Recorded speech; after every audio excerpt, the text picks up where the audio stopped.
पैसे मिळाले पाहिजेत, नुकसान भरपाई मिळाली पाहिजे, त्याचबरोबर स्वामीनाथन आयोग लागू झाला पाहिजे.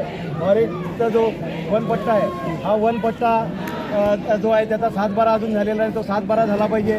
त्याचबरोबर खावटी कर्ज, खावटी अनुदान आणि सोसायट्यांना जो निधी आहे हा सरकारने देऊन शेतीला उद्योगाचा दर्जा देऊन मागेल तितकं कर्ज हे शेतकऱ्याला देऊन शेतकऱ्याला उभं करण्याचं काम हे केलं पाहिजे. त्याचबरोबर शक्तीपीठ असेल किंवा अनेक महाराष्ट्रामधले अनेक प्रकल्प आहेत याच्यासाठी सरकारकडून जी ॲक्विजिशन होतं हे कायद्याला धरून होत नाही, त्यांना भाव मिळत नाही, शेतकऱ्यावरती अन्याय होतो. अशा ज्याची गरज नाही असे मार्ग देखील आज होऊन राहिलेले आहेत. काय वाटतं निवडणुका आले तर तेव्हाच आश्वासन असतात. मुख्यमंत्र्यांनी देखील सांगितलं की येणाऱ्या काळात योग्य निर्णय घेतला जाईल. जो खर्च आहे जो निर्णयाचा घेतला जाईल. मात्र मिळवण्यासाठी कापूस असेल, सोयाबीन असेल त्यासाठी शेतकऱ्यांना मिळतील. सरकारने आयात निर्यातीचं धोरणच असं केलेलं आहे की शेतकऱ्याच्या जेव्हा दारामध्ये पीक असतं तेव्हा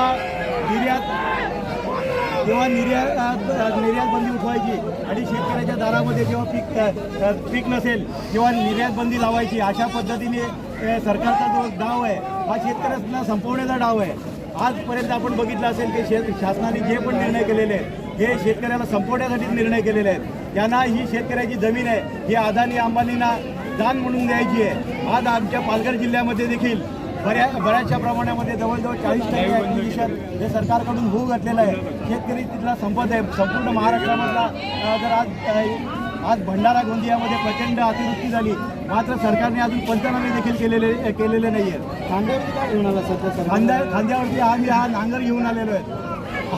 मी महाराष्ट्राचा किसान काँग्रेसचा अध्यक्ष म्हणून मुख्यमंत्र्यांना हा नांगर देऊन हा नांगर त्यांच्या ताब्यात देणार आहे. आणि 2 दिवसामध्ये विधानसभा संपेपर्यंत कर्जमुक्तीची घोषणा झाली नाही तर संपूर्ण महाराष्ट्रामध्ये गावागावामध्ये किसान काँग्रेसच्या माध्यमातून आणि ज्या आम्हाला समविचारी संघटना आहेत त्यांना घेऊन गावागावामध्ये आंदोलन केलं जाईल आणि महाराष्ट्र हा शेतकऱ्यांच्या बाजूने पेटून उठेल.